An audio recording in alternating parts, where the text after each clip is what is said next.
Busquemos reflexão sobre as demandas que sucedem, de geração em geração, deixando que sejam permanentes os momentos de felicidade entre nós. Muitos daqueles que o mundo leva para cá e para lá, entre sofrimentos físicos, psicológicos e psiquiátricos, com mentes em conturbação, são vítimas de si mesmos, e a todos cabe ação favorável por misericórdia. Em lares aparentemente abastados, sorrisos são escudos para dores atrozes, nas emoções desorganizadas. Nas mansões radiantes dos nobres lares da terra, os muitos cômodos nada são, se medirmos as quantas perdas de bem-estar mental que ali se somam. Os salários vultosos, os gastos excessivos, se comparados às desordens de caráter e os consequentes remorsos, desaparecem como se nada fossem. Nosso olhar compassivo é atitude de ação. Precisamos enfrentar com bom ânimo os motivos de aflição. Guardar na fé ativa a solução das perturbações para nós e para os que nos cercam. Ivone do Amaral Pereira. Mensagem recebida em 12 de novembro de 2015, pelo médium Alexandre Pereira, no Conselho Espírita do Estado do Rio de Janeiro.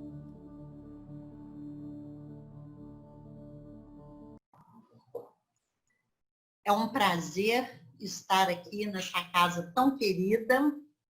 Já tenho intimidade com o Elton, com a Adélia, e agora vamos nós com mais um grupo do querido Seara Fraterna.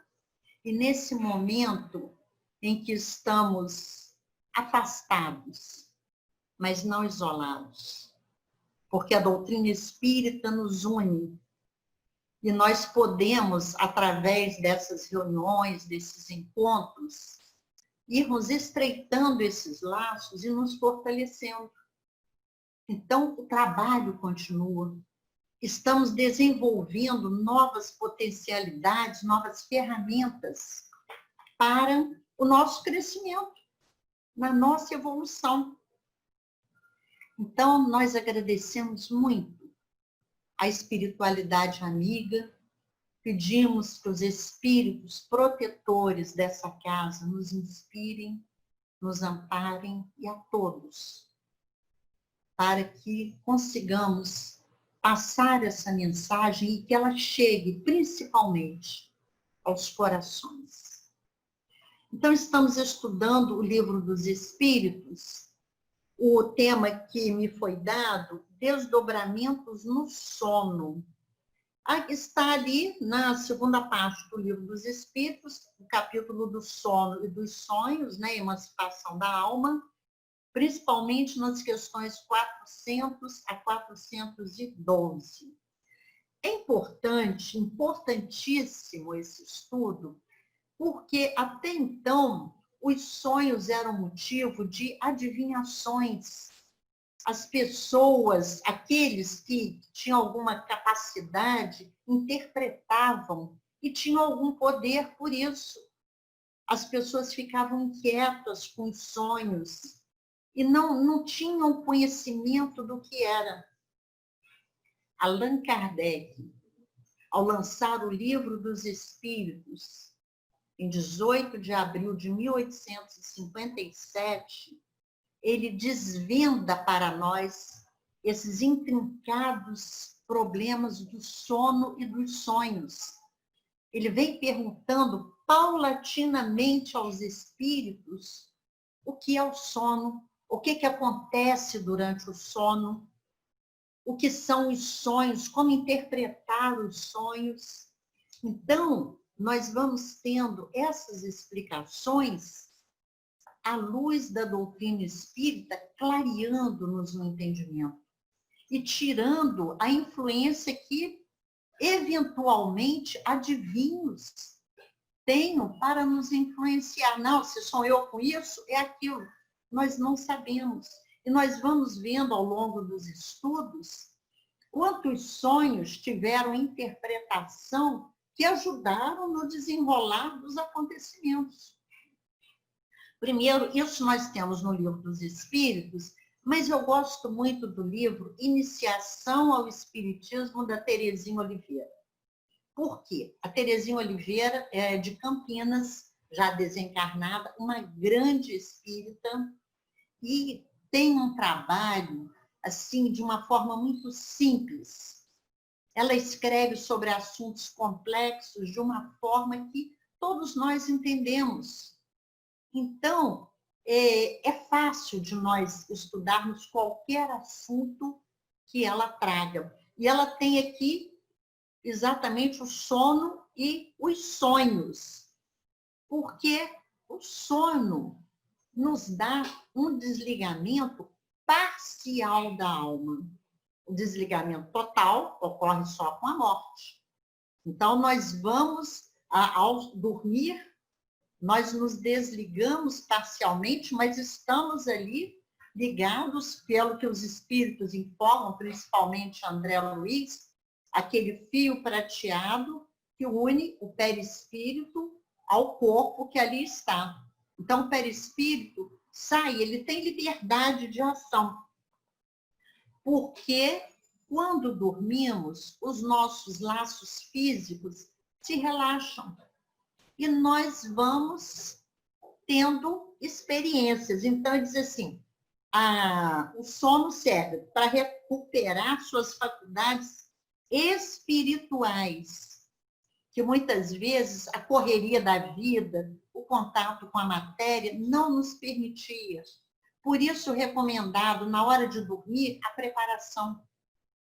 Se pudermos, lermos uma pequena página, fazermos uma prece, pedir a proteção dos amigos espirituais para essas horas de sono que teremos, para permitir que o nosso espírito ali fique desligado e aproveite dessa experiência.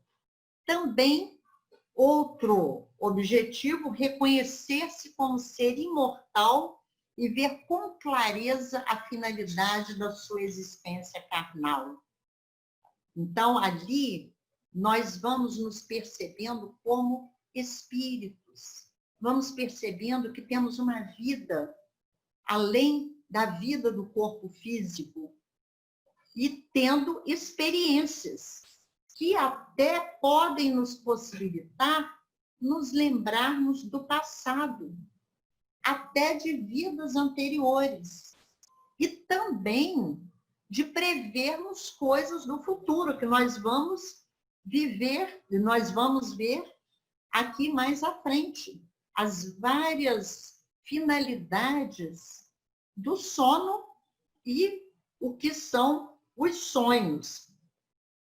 É claro que nós estudamos no Livro dos Espíritos, lá a simpatia, antipatia entre os espíritos, como aqui na Terra, como quando na nossa vida de relação, nós procuramos aqueles que estão de acordo conosco. E ao nos desligarmos pelo sono, também nós vamos buscar aqueles que nos são afins.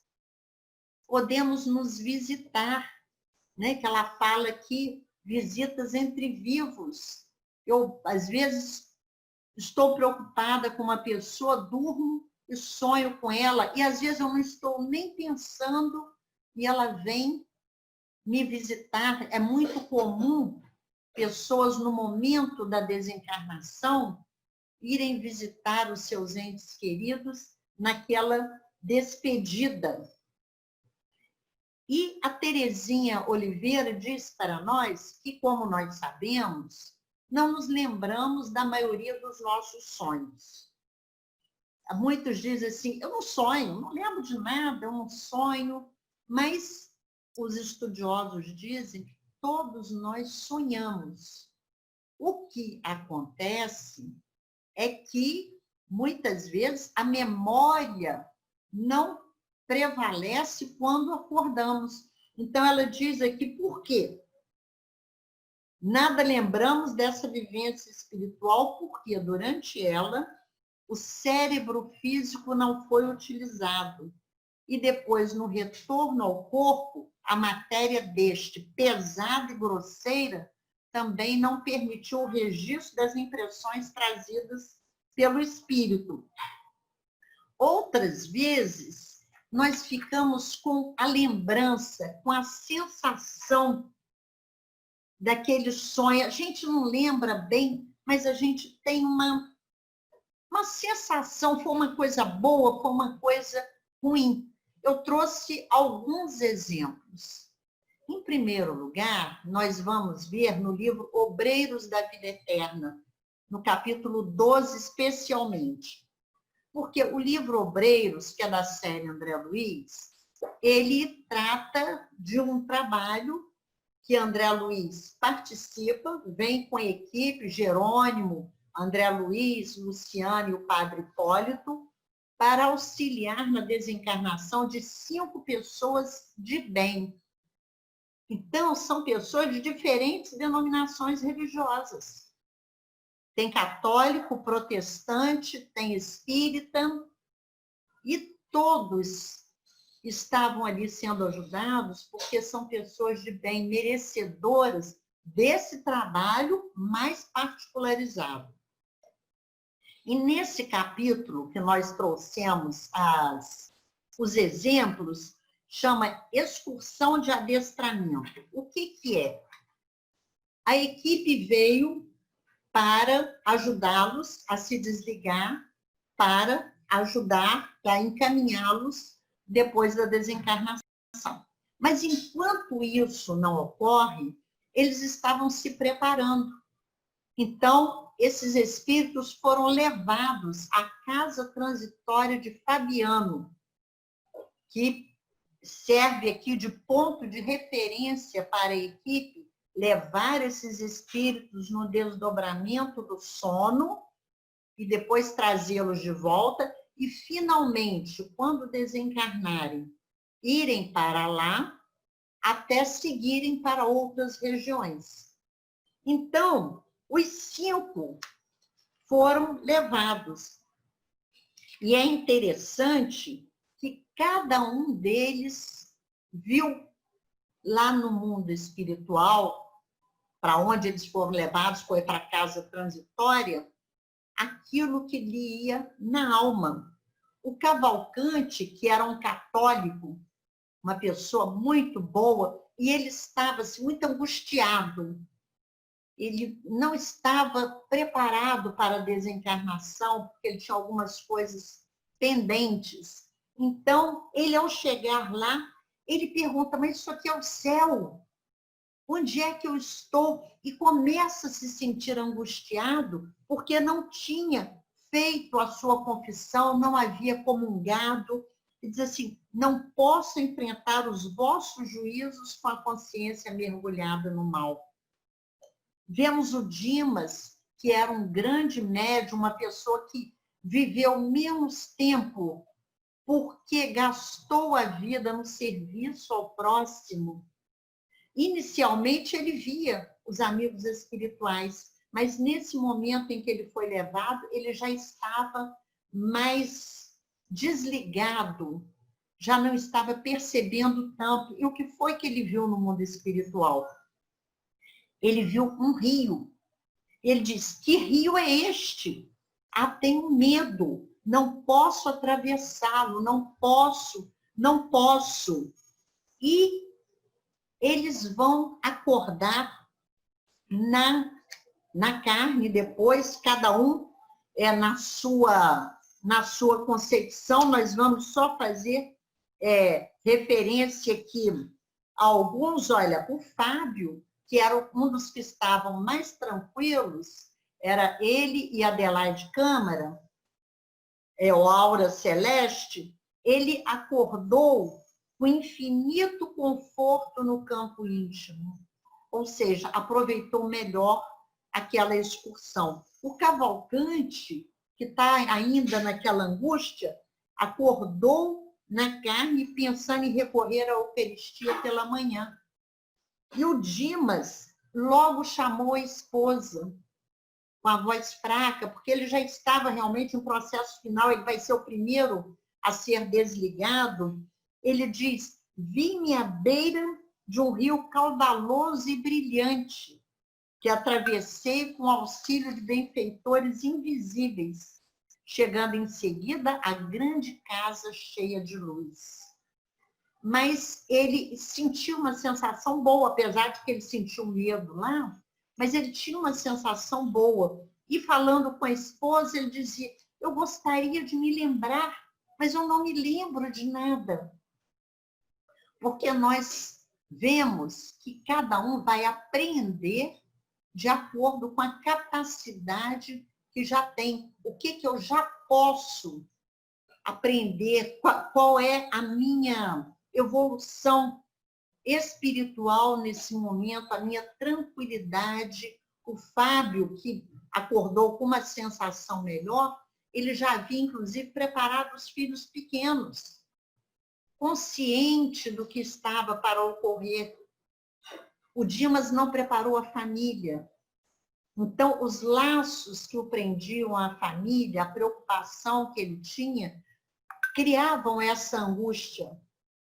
Então, é a certeza que nós precisamos de ter de que a preparação, de que o conhecimento é muito importante, e principalmente nesse momento tão crucial da nossa existência.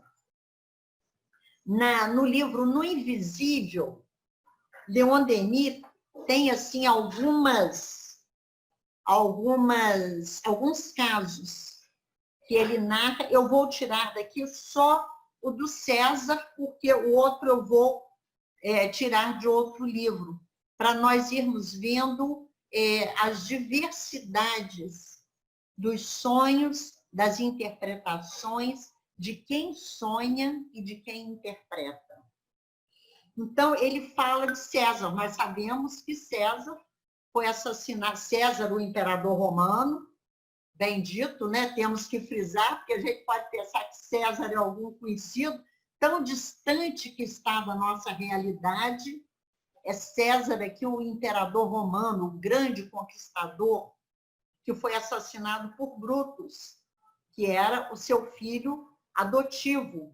Então, Leon Denis conta que isso é história, está na história, que a esposa dele, isso foi Plutarco que narrou na vida de Júlio César.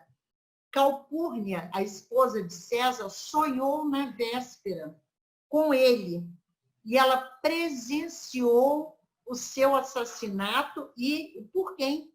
Por Brutus e por Cássius. Ela sabia, então ela aconselhou César a não ir ao Senado naquele dia. Mas ele ia acreditar no sonho dela?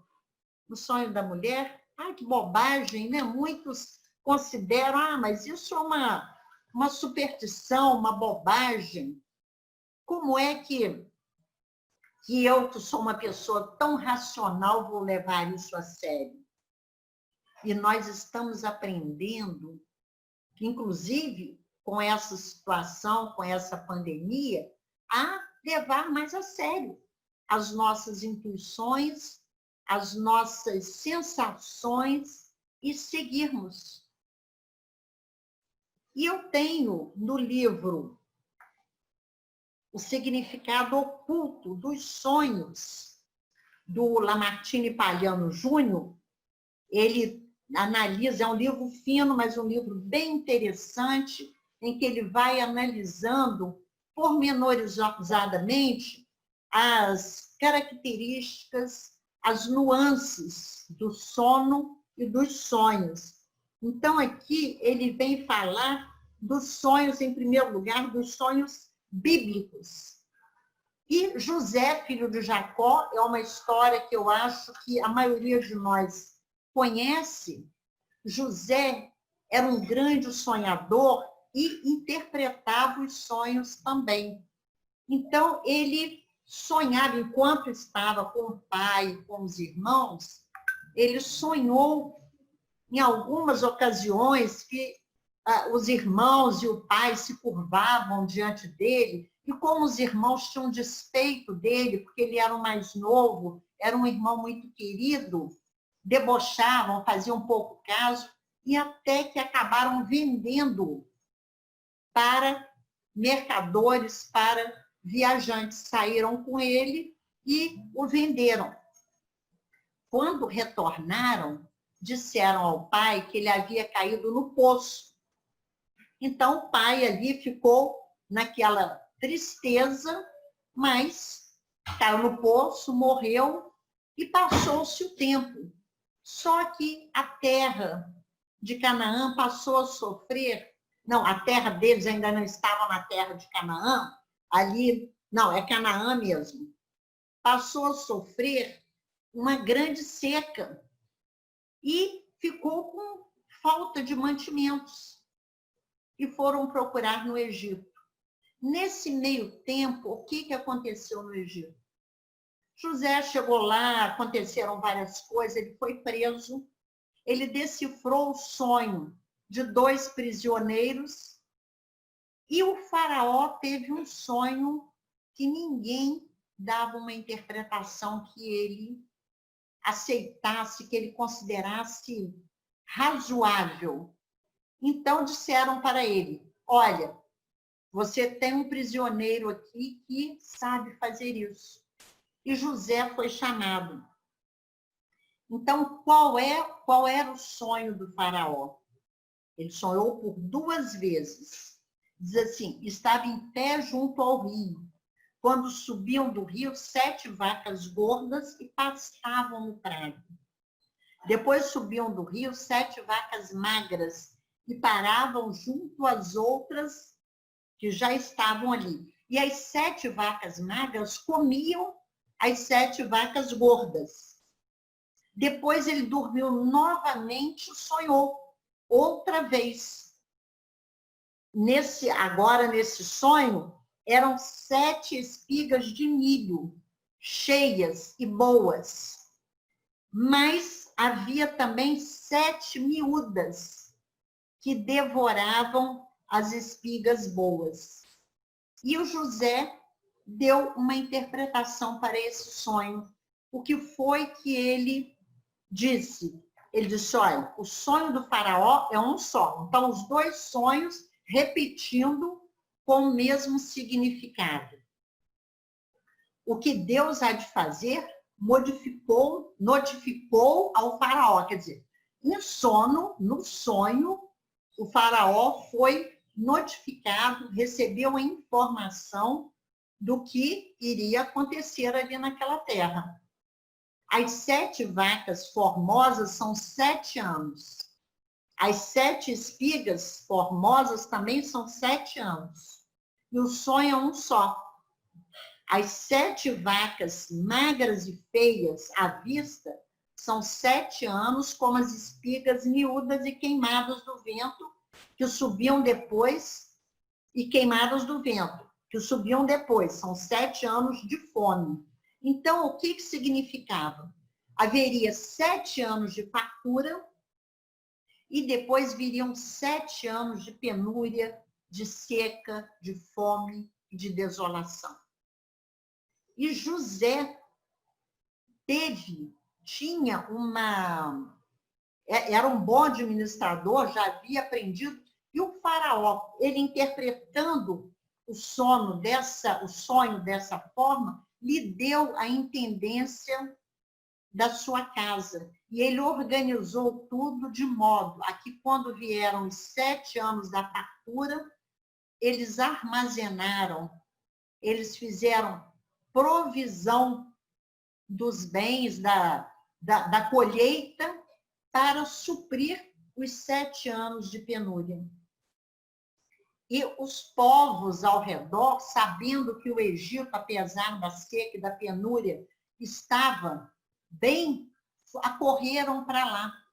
Inclusive os irmãos de José, teve o reencontro. José era o intendente do faraó, se reverenciaram diante dele, como José sonhara muito tempo antes, e depois veio o pai se encontrar, e aí que os judeus vieram para o Egito, que depois a história continua, que Moisés vai retirá-los da casa da servidão, que depois eles se tornam servos. Tem um outro sonho aqui também da Bíblia, que é o sonho de Salomão. Nós sabemos que Salomão era considerado um rei sábio. Então, esse sonho dele, Salomão, filho de Davi, né, diz assim, no primeiro livro de Reis, o Senhor conversou com Salomão nos sonhos e se colocou à sua disposição. Olha que coisa interessante. Realmente nós vamos entendendo esses encontros espirituais. Ele se encontrou com um espírito elevado. E continua, Salomão pede apenas, então o Senhor se colocou à disposição, você pede o que quiser. Mas o que Salomão pede? Pede apenas sabedoria para poder julgar o seu povo com justiça. Deus gostou do que ouviu e exortou a Salomão e prometeu que não haveria rei mais sábio e rico na terra, enquanto Salomão vivesse, e que seus dias seriam prolongados. Então, nós vemos que, através do sono, no sonho, Salomão teve esse encontro, e é interessante, quando ele pede sabedoria, é porque ele já estava nessa busca do caminho, como nós falamos no início, ao nos desligarmos pelo sono, nós vamos buscar aqueles que nos são afins. Nós vamos buscar os ambientes que estão de acordo com as nossas vibrações, com as nossas energias. E Salomão, já buscando a sabedoria, querendo ser justo, ele se elevou e foi digno de receber essa atenção. A sabedoria que já estava em germe nele, mas que ele precisava de querer desenvolver. Mais à frente, o Palhano trata de sonhos que são avisos de morte. Eu vou falar de um bem clássico, que a maioria de nós já tem conhecimento, é o caso de Abraham Lincoln, que foi um presidente americano, libertou os escravos. Ele foi candidato, se não me engano, 7 vezes, até conseguir ser eleito, e é considerado um dos melhores presidentes dos Estados Unidos, porque era muito humano na época do seu governo, que teve aquela guerra de secessão entre o norte e o sul escravocrata, e que foi vencida pelo norte, e ele libertando os escravos. Pouco tempo depois, ele foi assassinado. Mas ele contou um sonho que ele teve, que ficou registrado, que ele diz assim, há cerca de 3 dias, recolhi-me tarde. Não podia ter estado na cama por muito tempo quando caí num cochilo, pois estava cansado. Logo comecei a sonhar. À minha volta parecia haver quietude de morte. Então, de repente, ouvi soluços abatados, como se muitas pessoas estivessem chorando. Pensei que deixava minha cama e vagava lentamente no andar inferior. Então, ele foi andando pela Casa Branca e até que chegou numa sala e viu uns soldados ali tomando conta, velando um corpo que estava ali. E quando ele entrou, ele sentiu um ar pesado e ele perguntou, quem está morto na Casa Branca? Perguntou para os soldados. E eles disseram, o presidente. Ele foi morto por um assassino. Partiu da multidão uma ruidosa explosão de dor que me acordou dos meus sonhos. Não dormi mais naquela noite. E, embora isso tenha sido apenas um sonho, Desde então, tenho andado extremamente incomodado com ele. Ele contou o sonho para a esposa e ela disse: eu queria que você não tivesse me falado nada. E ainda aquela história que nós falamos: estou satisfeita por não acreditar em sonhos. Caso contrário, estaria em terror.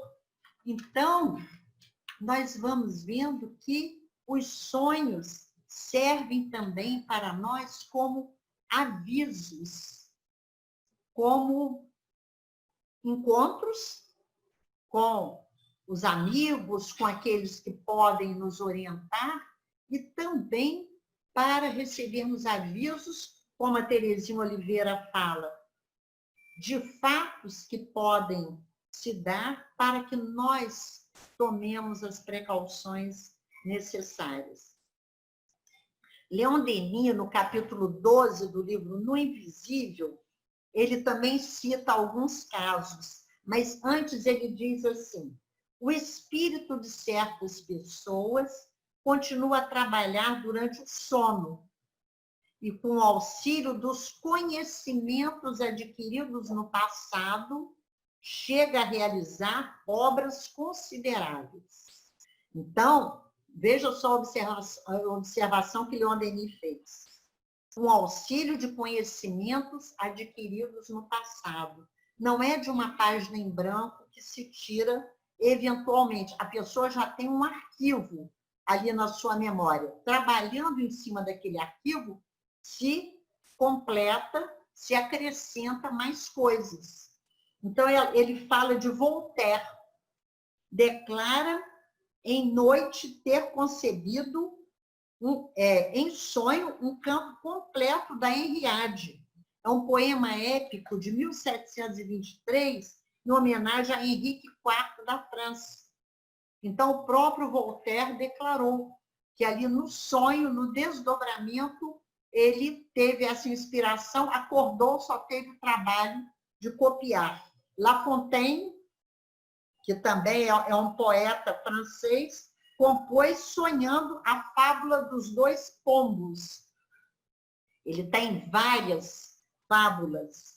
E aí fala, compositores como Bach, Tartini, ouvem durante o sono a execução de sonatas que não haviam conseguido terminar de jeito nenhum. E apenas acordam, vão lá, já transcrevem aquela parte que faltava. Isso de declarações deles. Em todos esses casos, a atividade intelectual e a aptidão de trabalho parecem maiores no sono que na vigília. Muitos desses cientistas, escritores, estudiosos, confessam que às vezes estão às voltas com um problema muito sério que não conseguem resolver. Aí resolvem deixar de lado, às vezes, depois de ficar dias.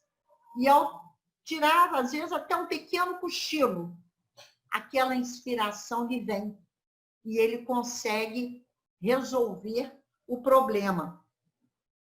Leon Denis continua aqui. Às vezes, a alma desligada dos liames corporais comunica por meio do sonho com outras pessoas vivas ou falecidas, e delas recebe indicações e avisos. Então, nós vemos que o mundo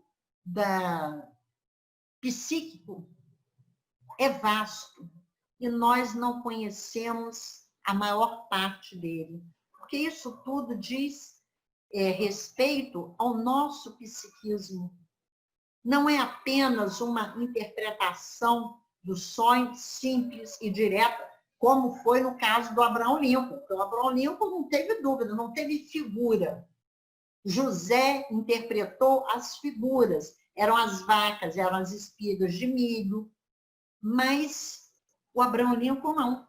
Foi direto. Os compositores, os escritores receberam ali a complementação daquilo que eles já vinham trabalhando.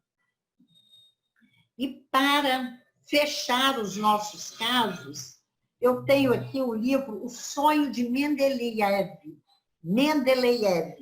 A Verdadeira História da Química. Esse é muito interessante, porque nós que estudamos há tanto tempo, lembramos pelo menos da tabela periódica e devemos a ele a feitura da tabela periódica. Mendeleev era russo, viveu de 1834 a 1907, tudo mais ou menos assim essas datas, e ele era um estudioso e era um obcecado com o trabalho. Ele realmente se dedicava integralmente. E ele estava inquieto com aqueles elementos dispersos, havia já vários elementos descobertos na natureza, e ele não tinha como enquadrá-los, como agrupá-los, como fazer isso. Então, neste livro que conta essa aventura dele, toda a sua pesquisa que ele buscava os elementos e... Não, é pelo peso atômico, não combina, o peso atômico não é diferente, ele não estava sabendo como enquadrar isso. Até que, num determinado momento, eu vou ler aqui só o resumo para a gente saber. Exausto, depois de buscar desesperadamente a chave da tabela periódica dos elementos químicos, Dmitri Mendeleev caiu adormecido sobre a sua mesa de trabalho. O sonho que teve anunciando a solução do problema iria mudar radicalmente a maneira como vemos o mundo.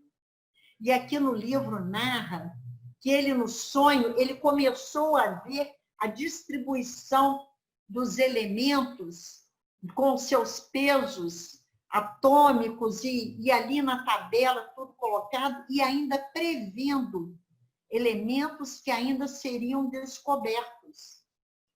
E ele teve essa revelação pelo sonho. Então, nós vamos percebendo que existem muitas situações na vida que ainda precisamos de aprender, de estudar, de respeitar o trabalho do mundo espiritual. Por isso, a necessidade da preparação para o sono, para que tenhamos bons encontros, talvez até solução para as nossas dificuldades, para os nossos problemas. E aqui, só encerrando, nós vamos só na questão 404, que Kardec pergunta: que pensar da significação atribuída aos sonhos? Os sonhos são verdadeiros? Não são verdadeiros? Como entendem os ledores da sorte? Pelo que é absurdo admitir que sonhar com uma coisa significa a outra, está anunciando o acontecimento de outra coisa. Eles são verdadeiros no sentido de apresentar imagens reais para o espírito, mas que frequentemente não têm relação com o que se passa na vida corpórea, como nós vimos lá naquele desligamento daqueles enfermos do Obreiros da Vida Eterna. Muitas vezes são uma recordação, podem ser, enfim, algumas vezes um pressentimento do futuro, se Deus o permite, ou a visão do que se passa naquele momento em outro lugar, a que a alma se transporta. Então, as pessoas em sonho se desligam e veem fatos ocorrendo em outros lugares, depois vêm e narram, tempos depois vão saber que é verdadeiro. Teríamos muitos mais exemplos, porque o campo é muito vasto. É preciso estudarmos com calma, mas sempre dessa forma clara e objetiva que a doutrina espírita nos traz. Porque devemos ter bem em mente que a doutrina é simples. Quando não conseguimos entender algumas questões, vamos procurar estudar outra vez. Vamos buscar um autor, como eu gosto muito da Terezinha Oliveira, que nos clareia questões tão complexas e nos ajudam a cada dia mais entender melhor essa doutrina que neste momento de transformação da Terra tem sido um farol nas nossas vidas, tem dado sentido aos nossos atos, à nossa existência, nos mostrando que estamos passando pela dificuldade, sim, mas algum aprendizado temos que tirar dela, dessa experiência, e que devemos nos esforçar, nos empenhar para sairmos melhores dela. Que Jesus nos ilumine, continue conosco e que brevemente estejamos juntos pessoalmente. Muita paz, que Jesus proteja esta casa, proteja os seus dirigentes para levarem a efeito o trabalho que precisa ser feito e assistir aos necessitados, que são muitos nesse momento. Muita paz.